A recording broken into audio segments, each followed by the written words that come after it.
Hola, hola, ¿qué tal amigos? Mi nombre es Emilio Acosta, soy miembro de Venezuela Provincial. Hoy contamos con un invitado de honor, se trata nada más y nada menos que de Alberto Marigil. Él es editor del blog y canal de YouTube Unión Hispanoamericana y es administrador del grupo de Facebook de referencia en el hispanismo La Leyenda Negra. También es colaborador de reunificacionistas.org y estaremos hablando el día de hoy sobre los orígenes del capitalismo y el liberalismo, ¿no? Hay que decir que muchas cosas sobre este tema, así que sin más, bienvenido Alberto a Venezuela Provincial. Hola, buenas tardes Emilio, ¿cómo estás? Bien, bueno, encantado de tenerte el día de hoy. Vamos a estar hablando de este tema que es muy desconocido para el público. Bueno, hay que decir que los fundadores de la ciencia económica moderna fueron los maestros de la Escuela de Salamanca en los siglos XVI y XVII y quienes escribieron siglos antes que Adam Smith a favor del libre mercado, la propiedad privada y anticiparon las teorías actuales de valor y precio. Sobre los orígenes del capitalismo y las ciencias económicas modernas, muchos la achacan a otras culturas diferentes a la hispana, pero esto es falso. Y hay un punto de inflexión en la generación de la riqueza mundial desde el año 0 a 1800, ¿no es así, Alberto? Sí, bueno, eso es lo que dice Javier Milei, respaldado por los estudios de una fundación de estudios económicos internacional. Desde el año 0 al 1800, el mundo creció un 40% y la mayor parte concentrada desde el descubrimiento de América. Y eso es lógico porque pues, el descubrimiento de América lo que posibilitó fue un comercio global a 5 continentes, lo que antes era impensado, entre otras cosas porque es que solo se conocían 4 continentes.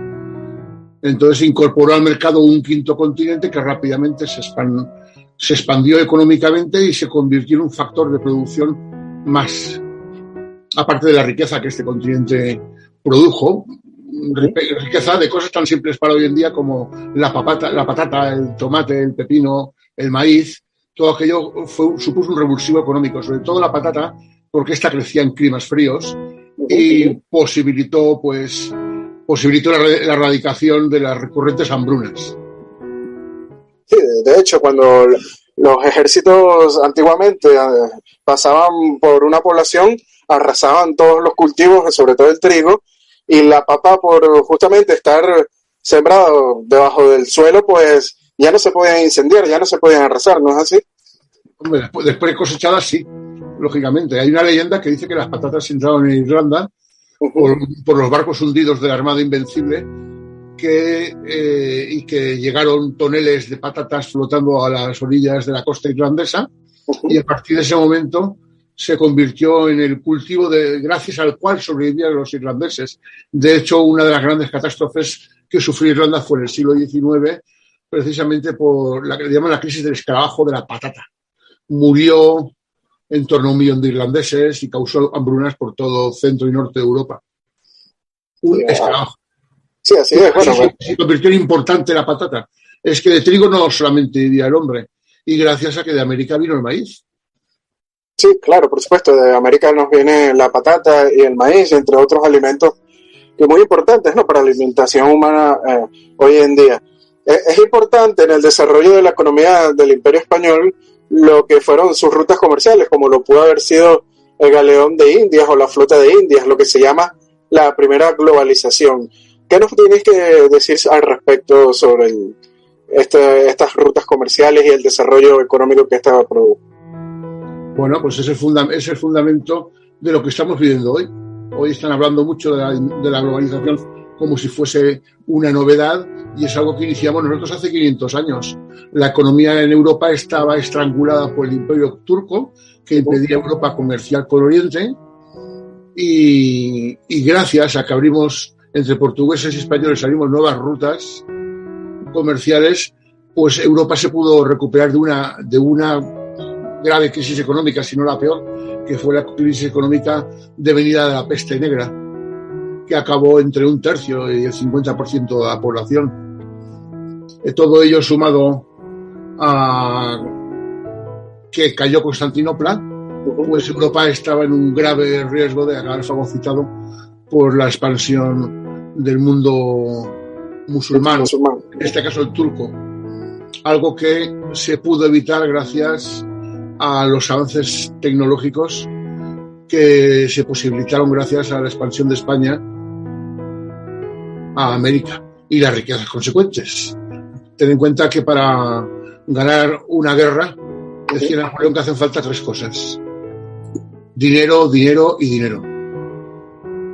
Y si no hay comercio, no hay dinero.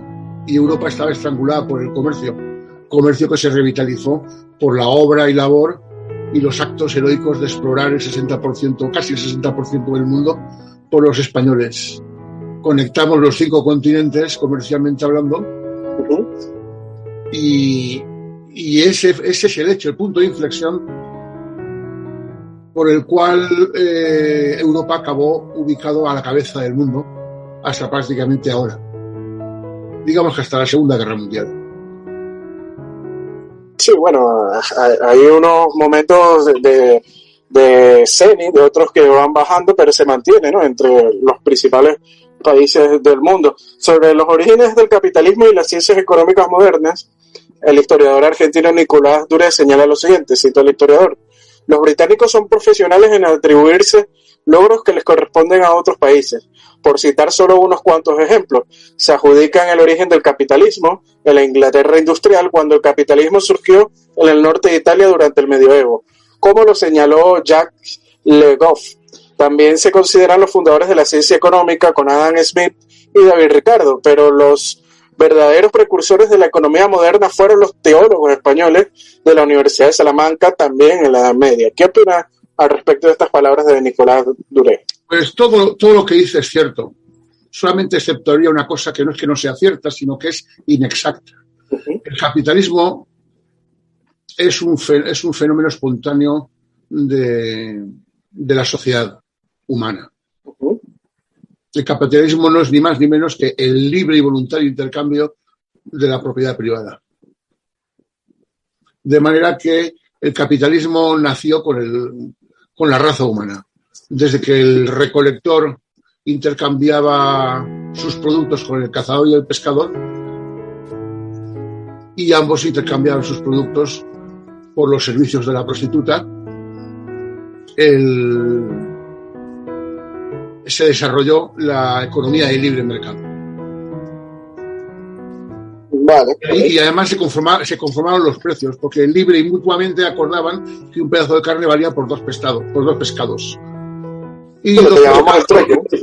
El trueque es que cuando hablamos de dinero, el dinero es un medio de cambio, es un medio de trueque. Lo que pasa es que el dinero vale para hacer el trueque con todo tipo de productos y servicios. Sí, bueno, vemos que las primeras civilizaciones establecen la moneda, ¿no? Como fueron los fenicios, los romanos, los griegos, ¿no? Bueno, la moneda es que ha tenido muchas formas. No podemos llamarle moneda a la exclusivamente lo que conocemos por moneda. De hecho, tú tienes que analizar la palabra salario. Sí, que proviene de la sal, ¿no? Proviene de la sal, ¿por qué? Porque la sal era tan imprescindible y tan valiosa que era un método de intercambio típico porque era comúnmente aceptado. Solo tenía un problema, y es que la humedad le afectaba y la deterioraba. Por lo demás, era un método de cambio perfecto porque tenía todas las utilidades.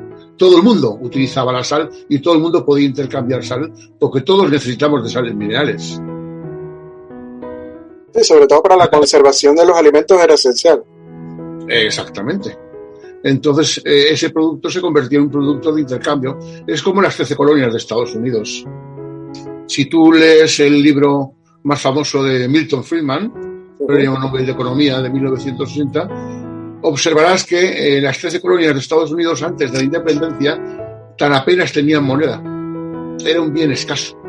Y la gente... De hecho, tenían que utilizar el real español como forma de intercambio. Sí, cuando podían. Cuando podían. Luego ya se institucionalizó, porque el dólar nació del real español. Sí, por supuesto. Pero es que la misma métrica. Los intercambios se hacían en tabaco. Uno de Virginia le compraba, lo vendía a Massachusetts, y uno cobraba o el otro pagaba con tabaco. Sí.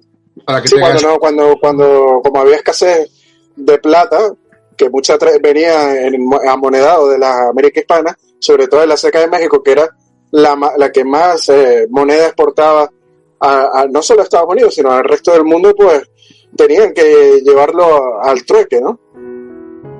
Exactamente. Y eso simplemente era por carencia de moneda, que era justamente lo que en España nos sobraba. Nos sobró tanta moneda que hasta representó un problema inflacionario. Por eso los escolásticos españoles fueron prácticamente los primeros que analizaron en profundidad ese fenómeno.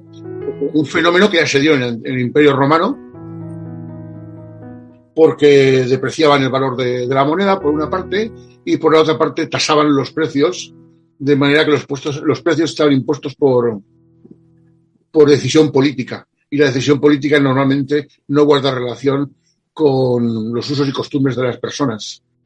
Sí, en Venezuela se ha vivido esto del control de precios y más bien empieza a escasear el producto cuando se le impone, ¿no? Por supuesto. Y se abandonan los cultivos y su producción, porque el precio no es una cosa que se pueda decir arbitrariamente. Eso se decide por la confluencia de la oferta y la demanda, la carencia y la abundancia. Y luego, el otro factor más determinante es la valoración subjetiva de las personas. De manera que, por ejemplo, un kilo de arroz le dais un valor en Venezuela, pero un kilo de trigo, que no tiene por qué valer más, en Venezuela es especialmente apreciado y es especialmente caro. Cuando aquí en Europa, pues, es insignificante el valor del arroz para nosotros, o del trigo. Entonces hay un porcentaje de subjetividad que es realmente influyente, porque al final el precio de las cosas es lo que en libre concurrencia de ofertantes y de compradores, las partes pactan libremente en ausencia de coacción. O sea, una cosa vale lo que tú y yo decidamos que vale. Si tú estás dispuesto a venderla, yo a comprarla. Sí, exacto. La teoría de la oferta y la demanda. Algo muy importante. Realmente se llama la teoría subjetiva del valor.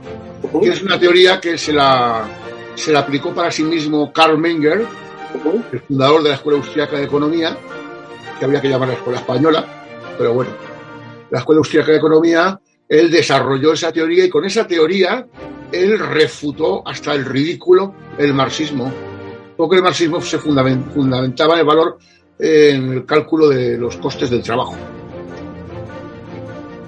Sí, y esa teoría, que ya la había plagiado de Adam Smith, Carlos Marx, ambos se equivocaban.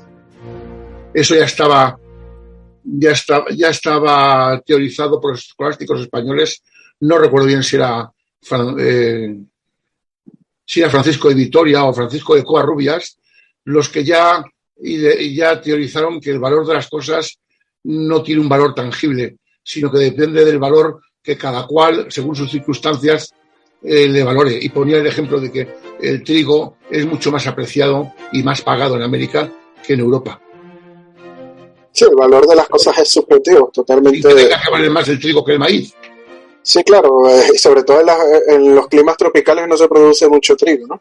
Y es más demandado. Bueno, el trigo en México se cultivó desde los primeros momentos. Sí, no, y en Venezuela también se cultivó, pero que no se daba en mucha cantidad, ¿no? Por el clima. No, por el clima y la costumbre, porque la costumbre allí era consumir maíz. Sí, por supuesto, claro, y era lo que más abundaba. Por eso es que es famoso en la alimentación las tortillas de maíz en México o la arepa en Venezuela y en Colombia. La arepa, exactamente, las tortillas, la arepa, los buñuelos, todo eso se hace con maíz. Hay una cultura de consumo de maíz allí, que ese aspecto cultural también revierte en los precios. Sí, es posible que ese aspecto cultural genere que sea más barato el maíz en América que en Europa. Por ejemplo, comprar pan de maíz aquí en Europa es carísimo. Sí, claro, y es que también la abundancia de maíz hace que los precios sean mucho más baratos. Algo muy importante que estaba señalando anteriormente es que los descubrimientos del siglo XV cambiaron el curso de la historia en el mundo, siendo un siglo de desarrollo económico o político, también en artes, letras e intelectualidad, ¿no? Para España y para el mundo hispano en general. Allí surge un grupo de teólogos juristas en la Escuela de Salamanca, algunos ya los han nombrado, están Francisco de Vitoria, Juan de Mariana, Diego de Covarrubias, Domingo de Soto, Tomás de Mercado, Francisco Suárez, Martín de Azpilicueta, Juan de Medina y Cristóbal de Villalón, entre otros, ¿no? Y se podría decir que ellos fueron los que sentaron las bases del pensamiento liberal contemporáneo de libertad económica. ¿Qué opinas al respecto? Pues al respecto es que hay un hecho relevante. Uno, no, varios. Uno es determinar que la soberanía no recae exclusivamente sobre el rey. Al contrario, el rey es el administrador de la soberanía popular. Que eso es una tradición ancestral nuestra. Ten en cuenta que los reyes juraban los fueros en España bajo la fórmula de que vos sois más que nos, pero nos todos juntos somos más que vos. De manera que el rey tenía que respetar las leyes y fueros que le venían impuestos por los usos y costumbres.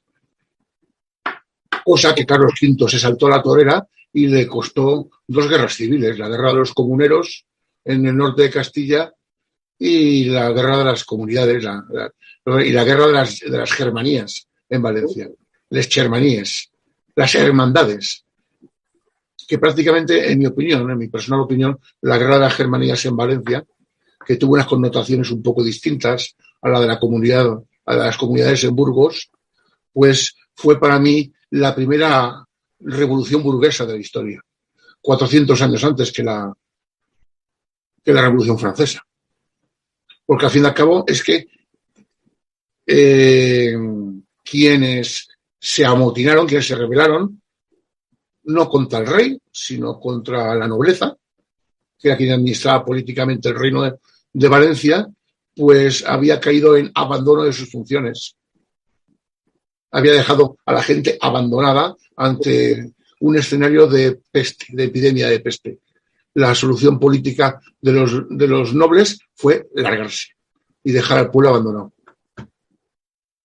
De ahí fue que una comisión de notables pues se reunió, se asoció y asumió el poder político y se enfrentó con las imposiciones de la nobleza, que eso no les hizo gracia.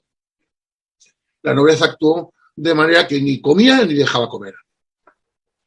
Y fueron los gremios comerciales, los carpinteros, los comerciantes, los notarios, los abogados, los escribanos, generalmente las profesiones liberales, los que se rebelaron contra tales atropellos y arbitrariedades.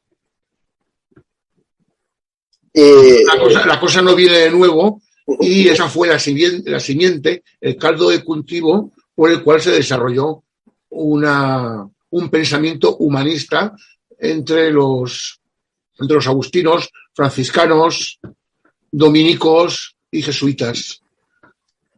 Y era la premisa de que todo ser humano tiene unos derechos inherentes. Y esos derechos inherentes eran los derechos naturales, concebidos como el derecho a la vida, a la libertad y a la propiedad. Eso es algo que luego lo podrás ver reflejado en los textos escritos por John Locke en el siglo XVII y XVIII y en la Constitución de Estados Unidos. De hecho, te tengo que decir que tanto como John Adams,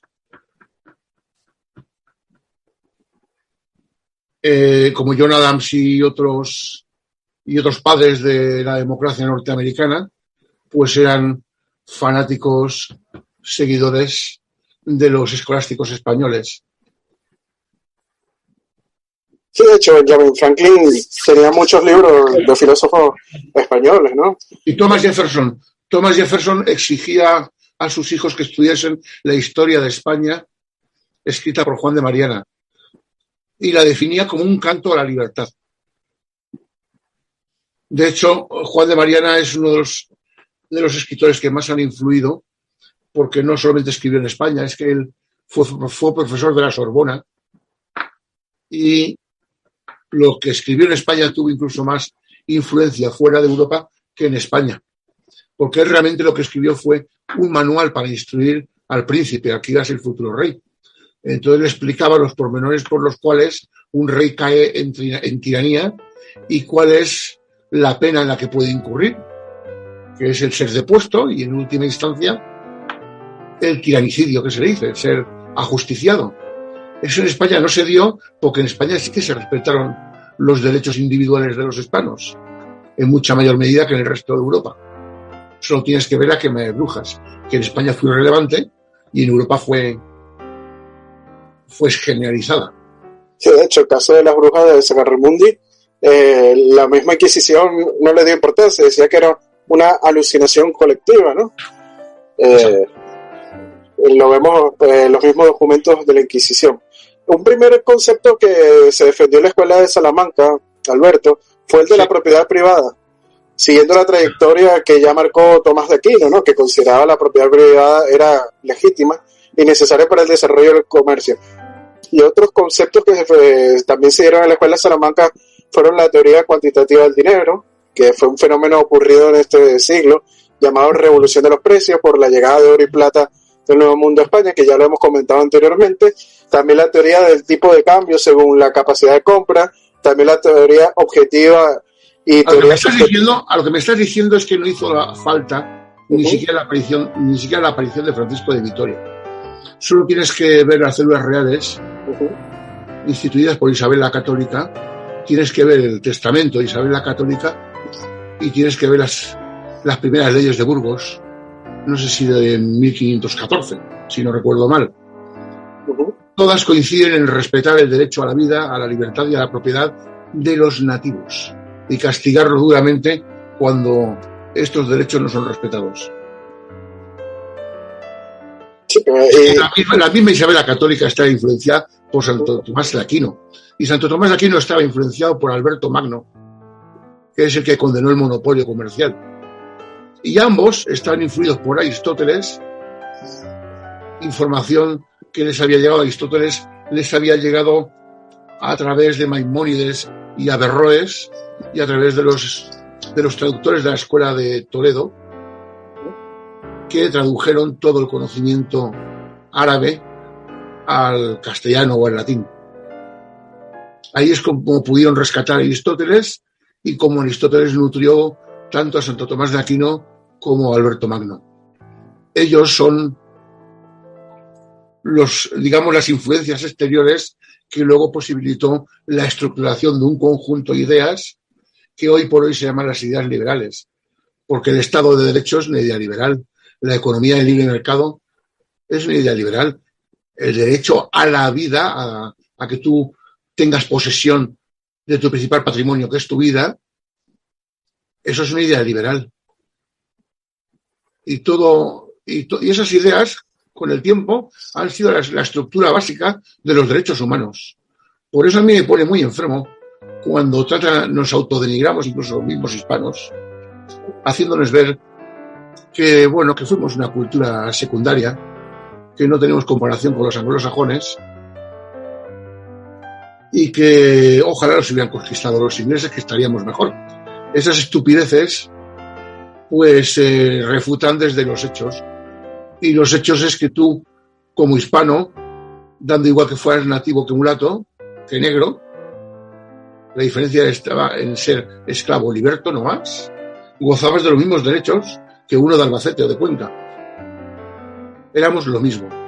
Ese principio de igualdad ante la ley, porque no existe otra igualdad más que la libertad, la igualdad en oportunidades y derechos, pues es el principio rector de Estados Unidos como nación y del mundo hoy por hoy. Sí, bueno, del mundo occidental. Del mundo occidental, sí, porque es que el resto del mundo ni siquiera ha firmado las actas de los derechos humanos. O sea, China y Rusia no reconocen la Declaración de los Derechos Humanos, no la han firmado y no la respetan.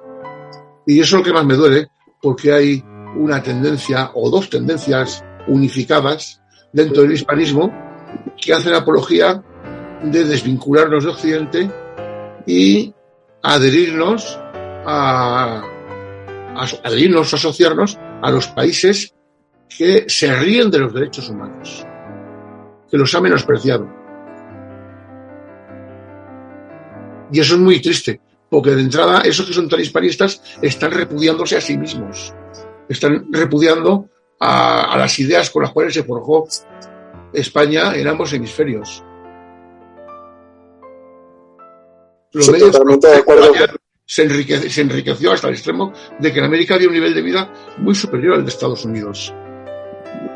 Todo eso se debe a que había unas ideas por detrás. Y esas ideas son las que luego han forjado el resto del mundo.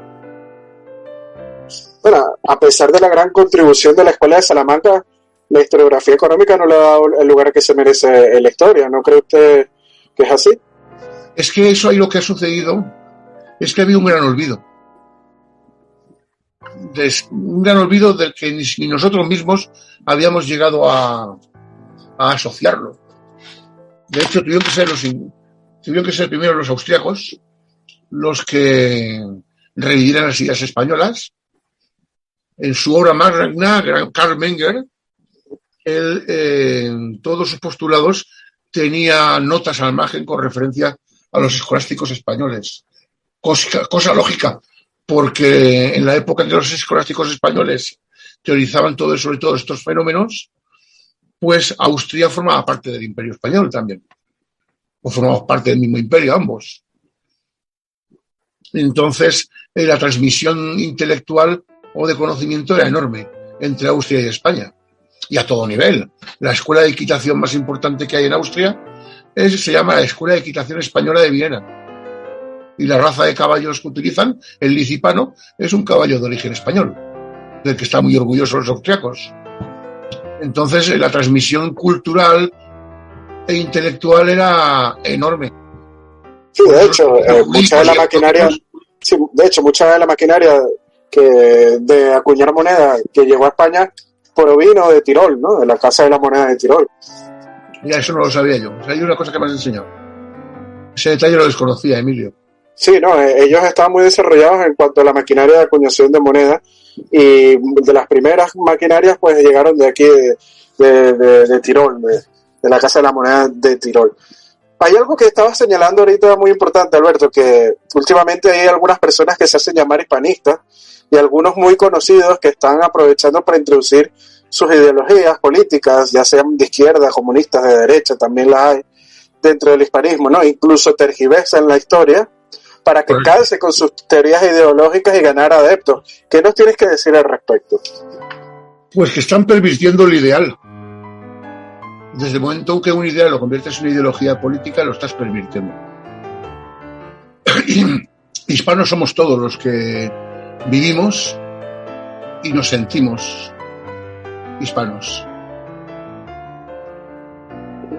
No más, así de simple.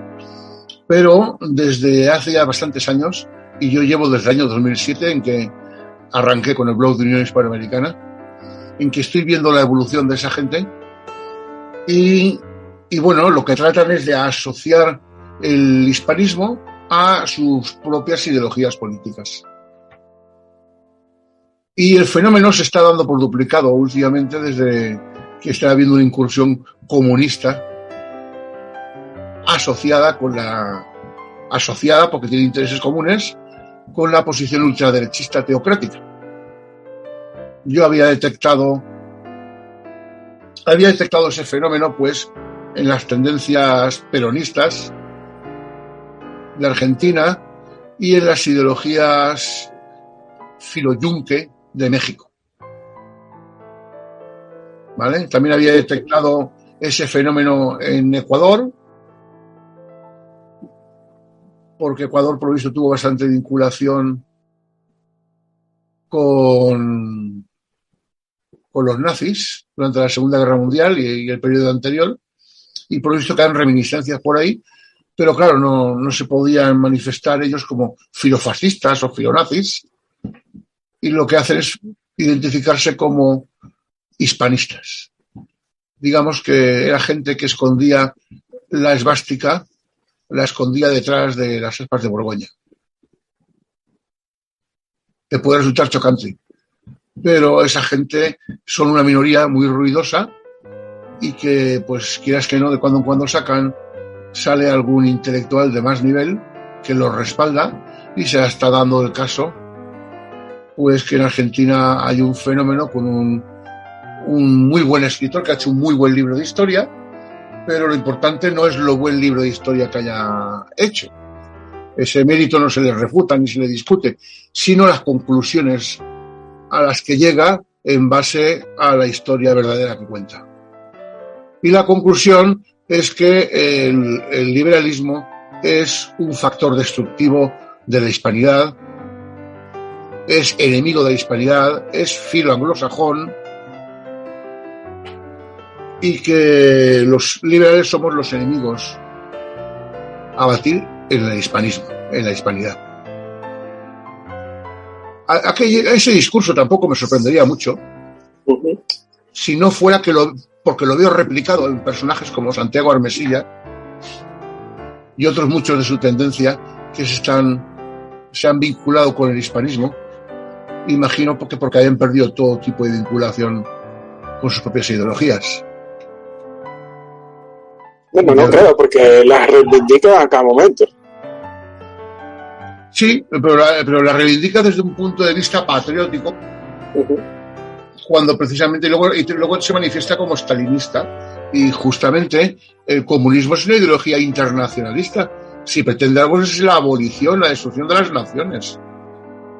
Sí, en eso se parece mucho al fascismo, ¿no? Es que la diferencia que hay entre el fascismo y el comunismo es el concepto nacionalista. De hecho, el fascismo es una escisión del Partido Socialista Italiano. A Mussolini le hice una entrevista en sus momentos de éxito, un periodista inglés. Aquí tengo el libro, tengo desde niño en mi casa, y me quedé sorprendido cuando leí la entrevista, porque el periodista inglés le pregunta que ¿cómo te haces tú fascista si toda la vida has sido socialista? Y Mussolini le responde: no, yo es que no he dejado de ser socialista, yo sigo siendo socialista, pero en la Primera Guerra Mundial me di cuenta que los trabajadores se afiliaban más a sus naciones que a sus ideas. De manera que el socialista francés se alineaba con Francia y el socialista alemán se alineaba con Alemania. Entonces yo entendí que el socialismo tiene que ser nacionalista. Y así es como nació el fascismo y posteriormente el nazismo.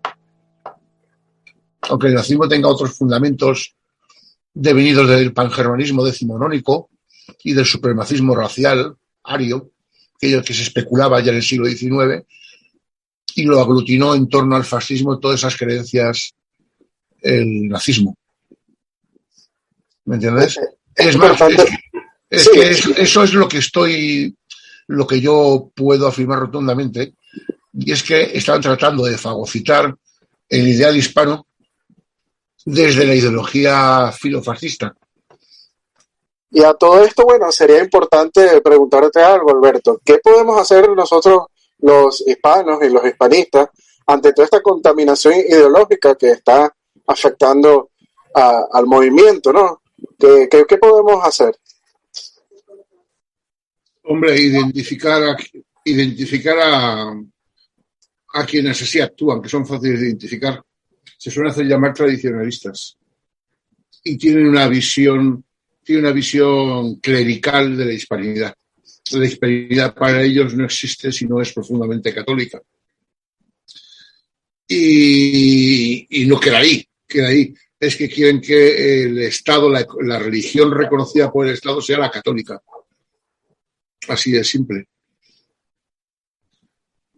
Y entonces, bueno, pues ellos promueven un concepto de Estado pseudomedieval, abominan de la democracia y detestan el liberalismo. Lo que ves es que hay un discurso altamente religioso y altamente político, cuando el discurso de los hispanistas es un discurso de verdad histórica. Sí, claro. Más que nada porque es que no necesitamos engañar a nadie ni tenemos que manipular la mente de nadie. Nosotros con decir la verdad tenemos suficiente, a diferencia de los anglosajones o a diferencia de los tradicionalistas que tratan de erigirse como si fueran la esencia de la hispanidad, y realmente, pues oye, el nacionalismo separatista, tanto vasco como catalán, ha nacido del tradicionalismo. O sea, no son tan españoles como ellos se las dan. Ni es tan hispano el catolicismo. El catolicismo ha estado con nosotros y contra nosotros. El catolicismo, la religión, es un concepto que no se alinea expresamente contigo porque eres español, pero finalmente se alinea con tus enemigos. De hecho, el grupo terrorista de ETA nació en una sacristía, en una iglesia. ¿Entiendes? Sí. Entonces, es muy importante la religión, hay que respetarla, hay que preservarla, pero el mundo hispano no puede existir si no existe libertad de cultos. Nadie va a defender una hispanidad que sea una analogía al talibanismo en formato católico. Entonces, simplemente es el discurso. Lo que los delata es el discurso. Es más que son una minoría, tanto de ultraizquierda como ultraderecha, que lo único que están sirviendo es a los intereses de la política exterior soviética. Porque a esta gente también se les identifica por su anti-europeísmo y su odio exacerbado a Estados Unidos y a Inglaterra. No es para querer mucho a Estados Unidos e Inglaterra, pero ese odio exacerbado, el querer separarse del mundo occidental, porque el mundo occidental está controlado hegemónicamente por el mundo anglosajón, según dicen ellos, pues les lleva de venderse de Guatemala a Guatepeor. Es que si malo es tu actual señor, peor es el que tú reclamas. ¿Tú qué quieres, asociarte con Putin? ¿Con el Xi Jinping este? ¿Tú te vas a liar con las peores tiranías del planeta Tierra? Sí, como lo está Venezuela, ¿no? ¿Quieres ser un país de su órbita como Venezuela? O como cualquier país del entorno de la antigua Unión Soviética, que no tienen, la mayoría de la población no tienen ni siquiera cañerías por donde evacuar sus inmundicias. Entonces, si es que uno de los objetos de saqueo más preciados que han habido en la guerra de Ucrania eran los váteres, los inodoros. ¿Cómo vive esa gente? ¿A esa gente es a la que te quieres parecer? Eso es lo que le digo yo a los filoperonistas argentinos que odian tanto a Inglaterra y a Estados Unidos, con sus razones, que pretenden venderse, regalarse a los intereses particulares de Putin y de la República Popular China. Sí, bueno, yo creo que el hispanismo y todo este movimiento de hispanista no se debería contaminar por ideologías políticas, ya sea de izquierda o de derecha. Nosotros tenemos que... Claro, es que yo siempre he defendido, hay un hecho, es que el hispanismo es un ideal, no es una ideología política, es un ideal de reunificación, de cohesión de nuestros pueblos, de unificación bajo una premisa económica, social, política, el tener una política exterior común, una moneda común. Sí, ese deberían de ser los objetivos. Deberían de ser los objetivos, aunque ojo, desde Venezuela Provincial lo que hacemos es divulgación histórica, contar la verdad de los 300 años de la monarquía hispánica en Venezuela y en el mundo hispano. Es que los 300 años de la monarquía hispánica fueron muy buenos. Al fin y al cabo estuvimos a la cabeza del mundo. Pero eso hoy en día es un anacronismo. Tú no puedes plantear el vivir bajo un sistema, digamos, imperial, sometidos a un estado teocrático de corte medieval y absolutista. Aunque ese estado absolutista tuviera las libertades más amplias jamás tenidas por ninguna nación hasta entonces. Pero hoy por hoy es un anacronismo. No sí, podemos estoy totalmente de acuerdo contigo. O sea, la humanidad ha evolucionado y en aquella época pues era muy diferente la sociedad, ¿no? Y las culturas también eran muy diferentes al día de hoy y hay que evolucionar. Quería preguntarte, Alberto, una última pregunta es, ¿crees que el Imperio Español durante la época de los 300 años que duró aplicó el pensamiento liberal en cuanto a su accionar? Porque hay muchos que dicen que no, que el pensamiento liberal no calza con el Imperio Español y nunca se aplicó. Pues hombre, los principios de limitación de poder, que son plenamente liberales, se aplicaron. La defensa legislada, la consideración de derechos inalienables a los derechos naturales, eso se aplicó durante la dominación española. Pero lo más curioso es que en el siglo XVIII teníamos un grave problema de piratería. Pero la piratería era una pequeña parte del problema. El problema estaba en el contrabando. Entonces, una de las medidas con las que se combatió el contrabando a muerte fue bajar los aranceles. En 1723, el quinto real, que era el 20% de todos los metales extraídos, se redujo al 10%. Y progresivamente se fue reduciendo hasta 1800, hasta el 4%.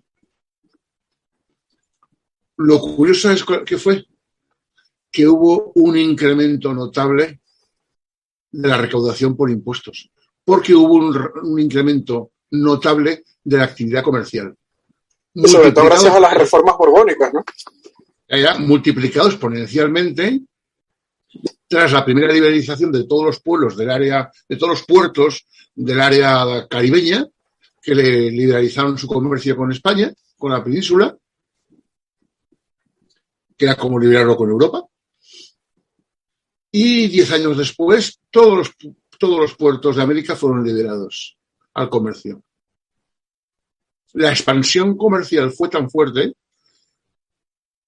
que hay cálculos de que se multiplicó por 5 y por 8 el comercio. Y eso es la aplicación de medidas liberales, de eliminación de trabas burocráticas, de eliminación de la intervención del Estado en la economía, de la liberalización del comercio. Lo que generó fue más riqueza. De hecho, tú observarás una cosa, tanto en México como en Venezuela, en los que se rebelaron fueron, digamos, los descendientes, los grandes hacendados que vivían en un sistema casi feudal, porque ellos eran herederos de los primeros conquistadores. Sí, lo llamaban la élite mantuana en Venezuela. La élite mantuana fue la que se rebeló. ¿Pero a quién mataban? Ellos eran españoles. ¿Pero a quién llamaban ellos españoles y canarios? A los inmigrantes de última generación. Los que habían llegado recientemente tanto a México como a Venezuela, ese era el enemigo a quien exterminar. Qué casualidad que todas esas personas eran comerciantes. Comerciantes que eran el producto de la liberalización de nuestra economía. Sí, como por ejemplo José Tomás Bóvez, quien era pulpero, o el padre de Francisco de Miranda, Sebastián de Miranda, que fue muy rechazado por esta élite mantuana, ¿no? Eran, digamos, inmigrantes recientes a Venezuela. Ellos eran envidiados, incluso despreciados, porque los que llamemos que eran español viejo, hispano viejo, por decirlo de alguna manera, los que eran descendientes de varias generaciones, habían patrimonializado América para sí mismos. Y veían a los españoles nuevos que llegaban recientemente, las últimas generaciones, como un grave competidor que tenía los mismos derechos que tú. Y eso no es una cosa que no les encajaba. Yo aquí llevo 3 generaciones y llega uno y tiene los mismos derechos que yo. Pues claro, normal, es que españoles somos todos. Y eso no lo aceptaban. Y yo tengo el criterio personal de que ese exterminio alevoso e intencional de españoles de última generación, españoles y canarios, que decían, había un trasfondo económico enorme detrás, porque es que ellos habían revolucionado la economía hasta el extremo de que los mantuanos ya no la controlaban. ¿Por qué? Porque había muchos más competidores, todos procedentes de la península. El mismo fenómeno se dio en México. Sí, bueno, de hecho, cuando Carlos IV lanzó la Real Cédula de gracias al sacar, que se le daba el privilegio de don, no solo a los pardos y a los negros, sino también a aquellos inmigrantes peninsulares y canarios recién llegados. Pues los primeros en protestar fueron los mantuanos, que no quisieron aceptar esta Real Cédula. Claro. Es que la historia la podemos ver en su contexto. Sí, que en contexto quiere decir que Bolívar decidió matar a todos los españoles y canarios. Pero coño, él era español también. Y estaba casado con una española, estuvo casado. ¿Por qué tanto interés? ¿Por qué ese interés? No puede decir sobre eso no lo menciona nadie. Porque no eran los más beligerantes, que los más beligerantes contra Bolívar no eran expresamente los españoles de última generación. Los más beligerantes contra Bolívar fueron los mulatos y los nativos. Y otros criollos. El pueblo en común, el pueblo en general estaba en contra de los mantuanos. cubanos. Porque esa fijación contra los españoles es precisamente los españoles. Sí, claro, él busca una división de la sociedad, ¿no? Para que los apoyaran en su causa, pero no le funcionó. No, pero es que con toda lógica, si el enemigo eran los mulatos y los nativos, el grito sería exterminar. ¡Vamos a matar a todos los nativos! Pero no, quería matar a los españoles. Era su competencia comercial. Y eran los que te señalaban cuando te decían, tú tienes esclavos y no puedes tener esclavos. Sí, eso se ve muy claramente, como le dije en los ejemplos anteriores de José Tomás Boves y de Sebastián de Miranda, ¿no? El padre de Francisco de Miranda. Bueno, Alberto, ya estamos llegando al final de este podcast. De verdad, muchas gracias por aceptar la invitación a Venezuela Provincial. Ya saben, aquellos que quieran ver tu trabajo a través de Unión Hispanoamericana pueden hacerlo a través de tu blog y de la página de Facebook, ¿no es así? Exactamente. Y también pueden hacer al grupo de Facebook de la Leyenda Negra y el grupo de Facebook de Unión Hispanoamericana. Grupos que tenemos replicados tanto en Telegram como en WhatsApp. Y ahí desarrollamos una actividad de todos los viernes. Tenemos una videoconferencia donde todos somos iguales y todos debatimos al mismo nivel. Unos que ya saben y otros que quieren aprender. Ahí no hay distinción de cualidades intelectuales, porque una de las funciones que tienen esas videoconferencias es la de que el que sabe enseña al que no sabe. Así de sencillo. Y hablamos de todos los temas socioeconómicos y sociopolíticos que se dan en torno a la hispanidad y a nuestra ansia, nuestro anhelo de reunificación. Sí, bueno, le mandamos también un saludo a Javier Doncé, quien fue la persona que nos puso en contacto, Javier Doncé de Academia Play. Le mandamos un fuerte saludo y abrazo. Y bueno, también recordarle a las personas que nos están viendo, si les gustó este video, darle me gusta y compartirlo para así llegar a más público. No dejen de suscribirse en Venezuela Provincial en YouTube o a través de la campanita. Y también aquellos, los invitamos que no nos sigan en redes sociales, nos pueden conseguir en Facebook y en Instagram como Venezuela Provincial. Y bueno, un saludo a nuestro Patreon. Se me ha olvidado pedir, ¿sí? Se me ha olvidado pedir a tu audiencia que se suscriba al canal de YouTube de Unión Hispanoamericana. Perfecto, también lo pueden hacer en el canal de YouTube de Unión Hispanoamericana. También le mandamos un fuerte saludo y abrazo a nuestros mecenas, que son José Alberto Gil Martínez, Gabriel Arrieta y Juan Cristóbal García. Y también aquellos que quieran ser mecenas de nuestro proyecto de investigación histórico puedan hacerlo a través de Patreon de Venezuela Provincial. Así que bueno, Alberto, le mando un fuerte abrazo y hasta la próxima oportunidad. Muy bien, Emilio, ha sido un placer conocerte y me tienes a tu disposición para todo aquello que te pueda seguir. Igualmente, Venezuela Provincial es tu casa, Alberto. Hasta la próxima, adiós.